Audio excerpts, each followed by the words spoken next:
HFY stood in front of the large view screen on the research ship Harmony's Edge. The stars looked peaceful from here, but HFY knew that peace was fragile in this part of space. As the ship's xenobiologist, HFY had studied many different alien species over the years. Each one was unique, but most followed similar patterns when it came to war and fighting. The four-armed alien adjusted the datapad with one hand, while using another to scratch at the crystalline patches on their skin. These patches would change color based on HFY's mood, and right now they glowed a soft blue that meant curiosity. Today was special. Today, HFY would meet humans for the first time. The file on the datapad showed everything the Galactic Coalition knew about humanity. It was not much. 6 months ago, Coalition scouts had found a small blue planet called Earth in a quiet corner of the galaxy. The beings living there called themselves humans, and they had just figured out how to travel between stars. Most new species took decades to learn how to fight alongside Coalition forces. The Coalition's way of war was careful and precise. They always tried to talk first, fight second, and keep casualties low. It was civilized. It was proper. It worked. The humans had surprised everyone by asking to join military exercises immediately. Most species were afraid of their first space battle. Humans seemed eager for it. This made some Coalition leaders nervous, but they agreed to let a small human unit join a training mission. HFY's compound eyes scanned the file again. Humans were bipedal like many species, but they came from a world that seemed unusually hostile. High gravity, dangerous weather, and predators that hunted in packs. The file noted that humans had spent most of their history fighting each other over resources, territory, and ideas. Interesting, HFY whispered in the common galactic language. But not unusual. Many species fight among themselves before reaching the stars. A soft chime indicated an incoming message. The human ship had arrived. HFY made their way to the docking bay, walking past crew members from different Coalition species. The tall, thin Threnchi moved with mechanical precision. The floating Orani communicated through gentle telepathic whispers. The energy-based flux flickered between different forms as they worked. All of them were curious about the humans, but HFY was the one chosen to observe and report. This was both an honor and a responsibility that HFY took seriously. The docking bay doors opened with a hiss and HFY got their first look at human technology. The ship looked rough compared to Coalition vessels. It was clearly built from whatever materials they could find, with patches welded over damage and systems that seemed held together by determination rather than proper engineering. But it worked. That much was obvious from the fact that it had made the journey here. The humans who stepped out of their ship were smaller than HFY had expected. They walked on two legs with a confidence that seemed at odds with their size. Their ship might look rough, but these beings moved like they belonged among the stars. The leader stepped forward and removed his helmet. He had short brown hair and calm eyes that seemed to take in everything around him without missing a detail. When he spoke, his voice was steady and clear. "Captain Jake Morrison, Earth Defense Force," he said, extending his hand in what HFY recognized as a human greeting gesture. "Thank you for having us." HFY reached out with one of their 4 hands to shake the human's hand. Morrison's grip was firm but not aggressive. "Professional. I am HFY, xenobiologist for the Galactic Coalition. I will be observing your unit during the training exercise." Morrison nodded and gestured to the other humans behind him. "This is Lieutenant Amy Rodriguez, my second in command. Sergeant Ben Carter, our tech specialist. Corporal Lisa Hayes handles heavy weapons. Privates Danny Webb and Kate Murphy round out the squad." Each human stepped forward as their name was called. Rodriguez was shorter than Morrison, with dark hair pulled back tightly. She moved with the quick grace of someone used to making fast decisions. Carter was the largest of the group, with broad shoulders and hands that looked like they could fix anything or break anything as needed. Hayes had the steady gaze of someone who had looked down weapon sights many times. Webb seemed young but alert, his eyes constantly moving as he studied the Coalition ship around them. Murphy was the smallest of the group, but something in the way she stood suggested she was far from helpless. "Your equipment," HFY said, looking at the weapons and armor the humans carried. "It appears functional but basic." Morrison smiled, and there was something in that expression that HFY could not quite understand. "We make do with what we have. Always have." The humans were given quarters near the Coalition forces. As they settled in, HFY reviewed the training scenario they would face tomorrow. It was a standard exercise used to test new species. Screeth raiders had taken hostages in an abandoned mining facility. The goal was to neutralize the threat while keeping casualties to a minimum. The scenario used an advanced artificial intelligence that had been programmed with all known Screeth tactics. The Screeth had been one of the galaxy's most feared warrior races before they mysteriously vanished centuries ago. Their tactics were now used to train coalition forces because they represented the most challenging combat scenarios possible. No new species had ever completed the scenario on their first attempt. Most took several tries just to avoid complete failure. The AI was simply too good, too adaptable, too ruthless. HFY made notes in their report. Human unit appears calm and prepared despite facing their first interstellar combat scenario. Equipment is primitive by coalition standards but seems well maintained. Unit cohesion appears strong. Recommend standard observation protocols for tomorrow's exercise. As HFY prepared for sleep, they wondered what tomorrow would bring. Probably a learning experience for the humans. They would see how coalition warfare worked, make mistakes, learn from them, and gradually become better soldiers over time. It was how these things always went. HFY's crystalline patches had faded to a gentle green that indicated contentment. Tomorrow would be educational for everyone involved. The humans would learn about proper coalition tactics, and HFY would learn about human adaptation to interstellar warfare. Neither of them suspected that tomorrow would change everything they thought they knew about war. The training exercise began at dawn, ship time. HFY stood in the command center watching multiple screens that showed the abandoned mining facility where the scenario would take place. The structure floated in space among several large asteroids, its dark corridors and empty rooms perfect for training exercises. Admiral Varthek of the Threnxi commanded the coalition forces. The admiral was tall and thin, with gray skin and large black eyes that never seemed to blink. Like all Threnxi, the admiral moved with careful precision and thought through every decision multiple times before acting. All units, review the scenario data, Admiral Varthek announced over the communication system. Screeth raiders have captured 12 civilian miners and are holding them in the central facility. Your mission is to rescue the hostages and neutralize the hostile forces. Remember, civilian casualties are unacceptable. HFY watched as the different coalition teams prepared for the exercise. The Threnxi team moved in perfect formation, checking their equipment 3 times and reviewing tactical data on their handheld computers. The Irani floated in a circle, sharing thoughts telepathically to coordinate their approach. The Flux team flickered between different energy forms as they tested their ability to slip through small spaces. All of them followed standard coalition doctrine. Establish a perimeter around the target. Scan for weak points in the enemy defenses. Attempt communication with the hostiles. If communication failed, execute precise strikes designed to disable rather than destroy. It was clean. It was efficient. It had worked for hundreds of years. The human team prepared differently. Captain Morrison gathered his small unit around a simple table and spread out a basic map of the mining facility. He did not use computers or tactical displays. He just looked at the map for 37 seconds, then began giving orders that made no sense to HFY. Carter, you take the waste disposal system here, Morrison said, pointing to a section of the map that showed maintenance tunnels. Webb, you go through the ventilation shafts on level 3. Hayes, you use this damaged hull breach to enter from the outside. Murphy, you have the ore processing level. Lieutenant Rodriguez looked at the map and nodded. What about the hostages? We get them out, Morrison said simply. All of them. HFY stepped closer to the human team. As the assigned observer, they had the right to ask questions about tactics. Captain Morrison, HFY said carefully, your approach does not follow coalition protocols. The routes you have chosen appear dangerous and difficult to coordinate. How will you maintain communication with your team members? Morrison looked up from the map. His calm eyes met HFY's compound ones without fear or uncertainty. We will not maintain constant communication, Morrison said. Each team member knows their job. They will do it.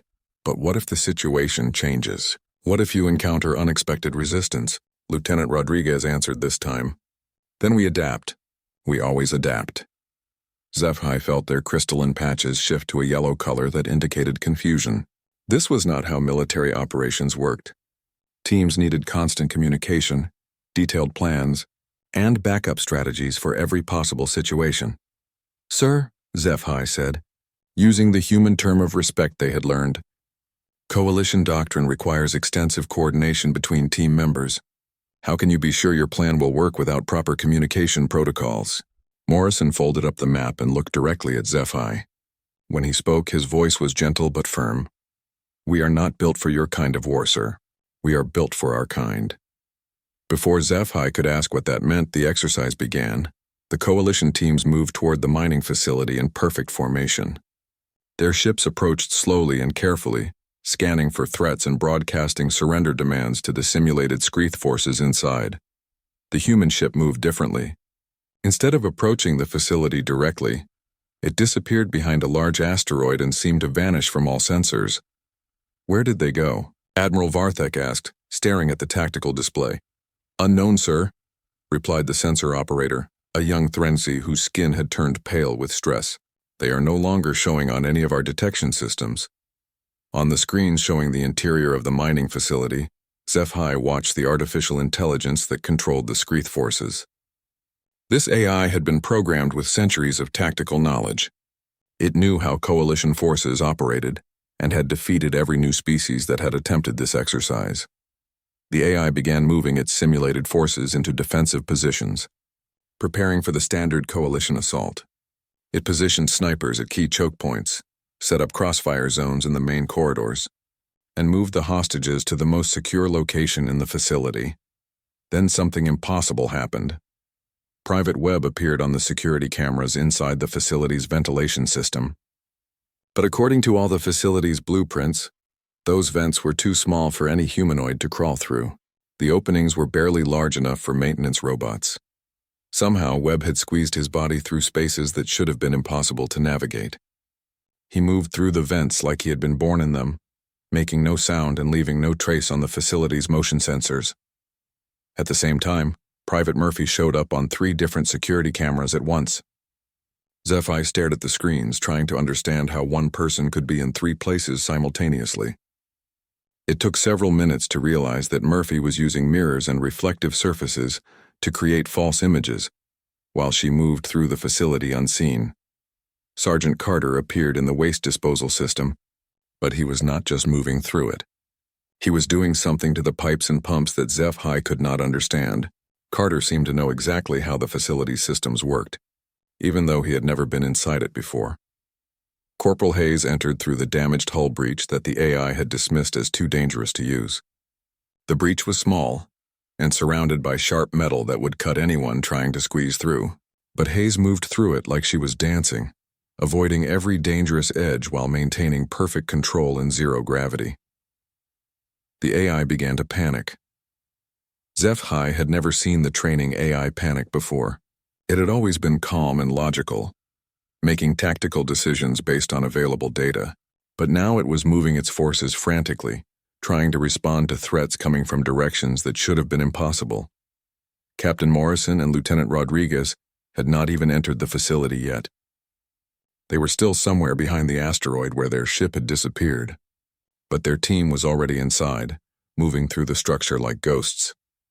On the communication channels, HFY could hear the AI trying to coordinate its defenses. Its voice, normally calm and mechanical, now sounded strained and uncertain. Multiple contacts in ventilation system, contact in waste management, contact in ore processing. Contact in? How are they doing this? The other coalition teams were still approaching the facility according to standard procedure. They had no idea that the humans were already inside, systematically dismantling the AI's carefully planned defenses. HFY realized they were watching something that had never happened before in coalition history. The humans were not just fighting the exercise, they were breaking it. What happened next would stay with HFY for the rest of their long life. The artificial intelligence controlling the Screeth forces had been undefeated for 3 years. It had faced every type of coalition tactic and learned to counter them all. The AI was programmed with the tactical genius of the actual Screeth, a warrior race so effective that they had terrorized the galaxy for centuries before mysteriously disappearing. But the humans did not fight, like any coalition species the AI had ever faced. Private, Webb emerged from an air vent, directly above the AI's main tactical hub. According to every blueprint and sensor reading, that vent should have been impossible to reach from the outside. The route Webb had taken would have required crawling through spaces barely wider than his shoulders for over 200 meters, navigating past spinning fan blades and through sections filled with toxic gases. Webb dropped down behind the simulated screeth guards like a shadow. His movements were smooth and silent. He disabled the guards with quick, precise strikes that left them unconscious but alive. Then he began working on the tactical computer itself. But Webb was not trying to hack the computer or steal information from it. Instead, he was connecting something to it, some kind of device that Carter had given him before the exercise started. At the same time, Private Murphy appeared in 3 different locations throughout the facility. HFY finally understood how she was doing it. Murphy had somehow rigged mirrors and holographic projectors from mining equipment scattered throughout the facility. She was using the facility's own systems to create false images of herself, while she moved unseen through the corridors. But the false images were not just random. Each one was acting independently, performing different tasks that confused the AI's targeting systems. The AI could not tell which Murphy was real and which were projections. Sergeant Carter had done something impossible in the waste management system. He had turned the facility's own infrastructure into a weapon. Industrial coolant flooded through sections where screeth forces were positioned, forcing them to retreat. Magnetic ore processors suddenly activated, pulling metal weapons from the hands of simulated enemies. Carter seemed to understand the facility's systems better than the engineers who had built it. He moved through the maintenance areas like he had worked there for years, knowing exactly which valve to turn and which circuit to override. Corporal Hayes was fighting in zero gravity like she had been born in space. She used the facility's rotation to her advantage, timing her movements to work with the artificial gravity fields instead of against them. When screeth forces tried to corner her, she would simply jump off a wall and let the facility's spin carry her to safety. But it was Captain Morrison who truly terrified. HFY Morrison and Lieutenant Rodriguez had finally entered the facility, but they did not come through any entrance that the AI was watching. They appeared in the central command center where the hostages were being held, and HFY still could not figure out how they had gotten there. Morrison did not just fight the simulated screeth forces. He talked to them. "You know what you are," Morrison said to the AI through the facility's communication system. His voice was calm and conversational, like he was talking to an old friend. "You are programmed with screeth tactical knowledge. You think like they thought. You fight like they fought." The AI responded, its voice now clearly strained. "Human tactics are inefficient. You risk civilian casualties with your reckless approach." Morrison smiled, and that smile made HFY's crystalline patches turn bright red with alarm. "We have not hurt a single civilian," Morrison said. "Look at your casualty reports." The AI paused. HFY could see the confusion in its response patterns on the tactical displays. The AI checked its data, then checked it again. Morrison was right. Despite the chaos and the unconventional tactics, the humans had not harmed any of the simulated hostages. In fact, they had already evacuated half of them through routes that the AI had not even known existed. "How?" the AI asked, and for the first time in 3 years it sounded genuinely puzzled. "Because we do not fight like you," Morrison said. "We do not fight like anyone you have ever faced. We are not trying to win this battle the way you expect us to win it. We are trying to win it the way we need to win it." Lieutenant Rodriguez had been working on something while Morrison talked. She had connected a device to the facility's main computer, and suddenly every screen in the command center began showing images from Earth. The images showed human history, battles fought with primitive weapons on a world that seemed determined to kill everything living on it. Humans fighting in jungles and deserts and frozen wastelands. Humans fighting in the ruins of their own cities. Humans fighting each other with a creativity and determination that seemed impossible. But the images also showed something else. Humans working together. Humans sacrificing themselves to save others. Humans building and creating and protecting, even in the middle of the worst conflicts their species had ever known. "You want to know what makes us different?" Morrison asked the AI. "We did not learn to fight by conquering other species. We learned to fight by surviving on a world that tried to kill us every single day. We learned to fight by fighting ourselves." The AI's response came slower now, as if it was struggling to process what Morrison was saying. Your tactics are chaotic, unpredictable. They violate every principle of efficient warfare. Morrison nodded. Yes, they do, but they work. As if to prove his point, Private Webb's device activated. The facility's own systems turned against the AI. Doors locked, trapping simulated Screeth forces in sections that Carter had already flooded with coolant. Lights went out in key areas where Murphy had positioned herself to take advantage of the darkness. Gravity fields shifted, giving Hayes perfect positioning for her final assault. The exercise was over in 14 minutes. The previous record had been 4 hours. Every simulated hostage had been rescued. Every simulated Screeth force had been neutralized. The facility itself had been turned into a weapon against its own defenders. Admiral Varthek stared at the tactical displays in silence. The other Coalition officers looked confused and slightly frightened. The advanced AI that had defeated every challenge for 3 years had been broken by a small team of humans using equipment that barely qualified as military grade. Zeph, I realized with growing horror that they had not been watching a training exercise. They had been watching a demonstration. The humans had not been learning Coalition tactics. They had been showing the Coalition what human tactics looked like, and those tactics were unlike anything the galaxy had ever seen. Morrison's voice came over the communication system one final time. Exercise complete, Admiral. All objectives achieved. Ready for debrief when you are. His tone was professional and respectful, like what had just happened was perfectly normal. Zephai's crystalline patches were now flashing multiple colors as their emotions shifted rapidly between fear, amazement, and something else they could not quite identify. They had thought they were observing humanity's first attempt at coalition warfare. Instead, they had witnessed something far more significant. They had seen what happened when a species that had perfected the art of war on the most hostile world in the galaxy decided to apply those skills to a new battlefield. The galaxy, Zephai realized, had just become a much more interesting and dangerous place. The debrief session never happened. Alarms began screaming throughout the Harmony's edge before Admiral Varthek could even begin to process what the humans had just done.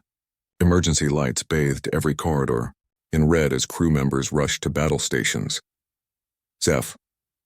I felt their crystalline patches flash from confused yellow to terrified white as the ship's artificial intelligence announced the threat in a calm voice that somehow made everything worse.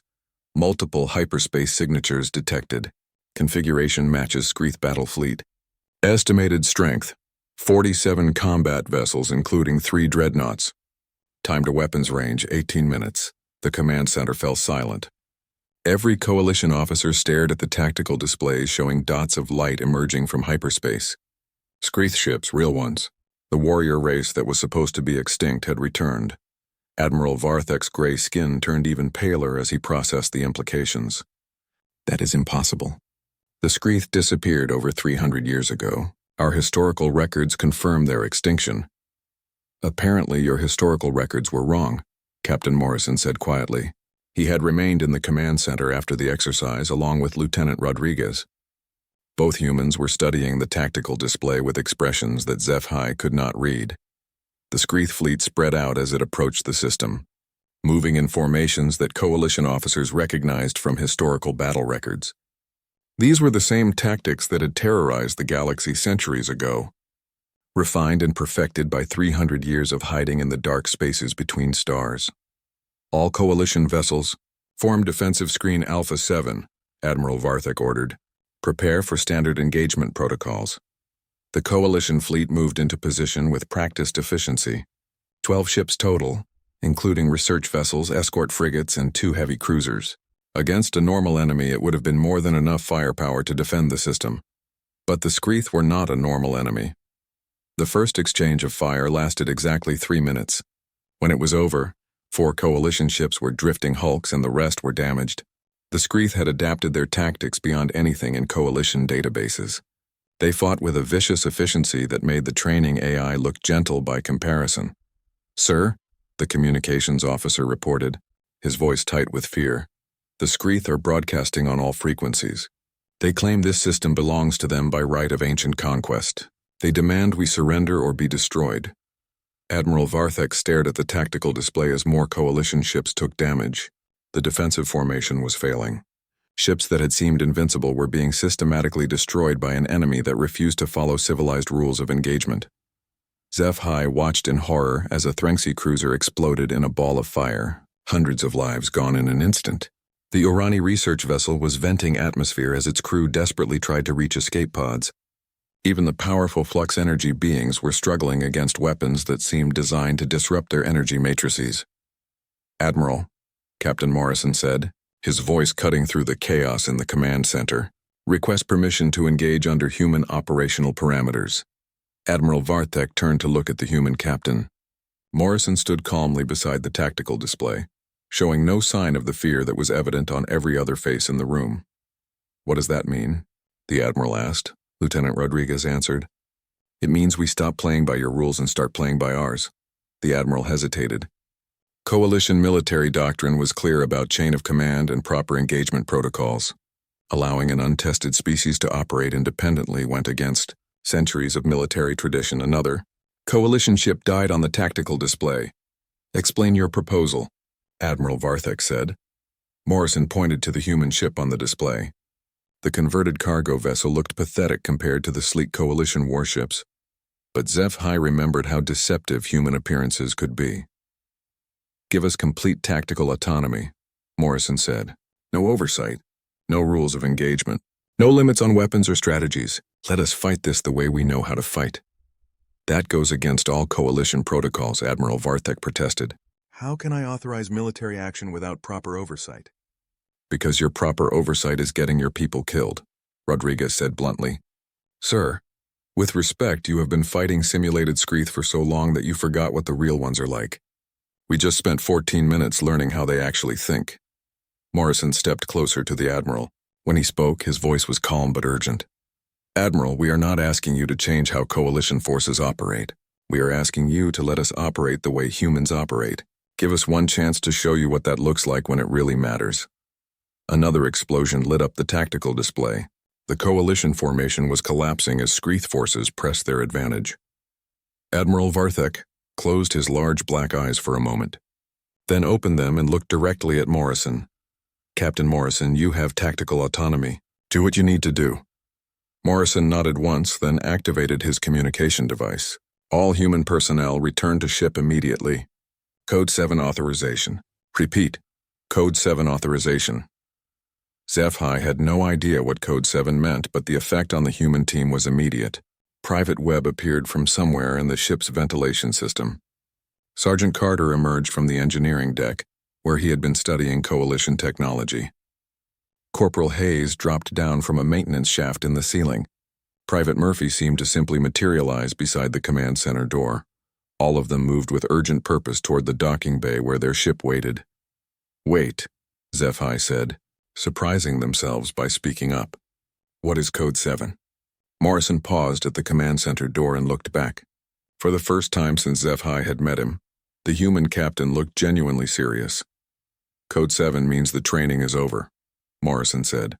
"It means we stop pretending to be civilized," Lieutenant Rodriguez added. "It means we become what we were before we reach the stars." The humans left the command center, moving with a speed and coordination that reminded HFY of the exercise they had just completed. But this time it was not a game. "Admiral," HFY said, their crystalline patches now flashing a deep purple that indicated extreme anxiety. "What have we just authorized?" Admiral Varthek stared at the tactical display where the human ship was beginning to move. The converted cargo vessel accelerated away from the Coalition fleet, heading not toward the enemy, but toward the asteroid field where the training exercise had taken place. "I do not know," the Admiral admitted, "but I hope we live long enough to find out." On the display, the Screeth fleet continued its methodical destruction of Coalition forces. They moved with the confidence of predators who had found easy prey. They had no idea what was coming for them from the darkness between the asteroids. What happened next was not a battle. It was a lesson in terror. The human ship disappeared into the asteroid field and vanished from all sensors. For 20 minutes, there was no sign of human activity while the Screeth fleet continued destroying Coalition forces with methodical efficiency. Then the asteroids began to move. Zeph. I watched the tactical display in confusion as massive. Chunks of rock suddenly accelerated to impossible speeds. The asteroids had been floating peacefully in space for millions of years, but now they raced toward the Skreath fleet like guided missiles. How are they doing that? Admiral Varthek asked, his voice barely a whisper. The answer came when long-range sensors detected the mining charges. Somehow, the humans had used equipment from the abandoned mining facility to turn entire asteroids into weapons. They were launching house-sized rocks at speeds that would make them hit like nuclear bombs. The first asteroid struck a Skreath destroyer. The ship simply ceased to exist, vaporized by the impact. The second and third asteroids followed seconds later, smashing into other vessels with devastating effect. But the Skreath were not helpless prey. They had survived and grown stronger during 3 centuries of hiding. Their point defense systems adapted quickly, shooting down the incoming asteroids before they could hit. The asteroid bombardment stopped after destroying only 3 ships. The Skreath fleet regrouped and began scanning the asteroid field for the human ship. They found nothing. Where are they? The Skreath fleet commander demanded over the communication channels. Show yourselves, cowards. The response came from everywhere at once. Music began playing on every frequency the Skreath used for communication. But it was unlike any music HFY had ever heard. It was harsh and violent, with pounding rhythms and voices that sounded like they were screaming in rage. The humans called it death metal, and it filled every Skreath ship with sound that seemed designed to drive listeners insane. At the same time, the humans began broadcasting images on all visual channels. Pictures from Earth's history flashed across Skreath displays faster than the eye could follow. Humans fighting with primitive weapons, humans destroying their own cities, humans killing each other with creativity that made even the Skreath pause in shock. But between the images of human warfare were other pictures. Humans saving each other from burning buildings, humans sharing food during famines, humans working together to build impossible things. The message was clear. Humans could be monsters, but they chose when and where to be monsters. Psychological warfare, Admiral Varthek said with growing understanding. They are not just attacking the Skreath ships. They are attacking their minds. The music and images continued for exactly 60 seconds. Then they stopped and Captain Morrison's voice came over the communication channels. He spoke directly to the Skreath fleet commander, his tone conversational and almost friendly. You want to know what you are fighting, Morrison said. We come from a world that tried to kill us every day for millions of years. We learned to survive by becoming better predators than anything else on our planet. We learned to fight by fighting ourselves. The Skreath commander responded with typical warrior arrogance. Your primitive world means nothing, human. We are Skreath. We have conquered galaxies. Morrison's laugh came through the speakers, and it was not a pleasant sound. You conquered galaxies full of species that had never seen real war, Morrison said. You have never fought anyone like us. What happened next proved Morrison's point. Private Murphy appeared on the bridge of a Skreath dreadnought.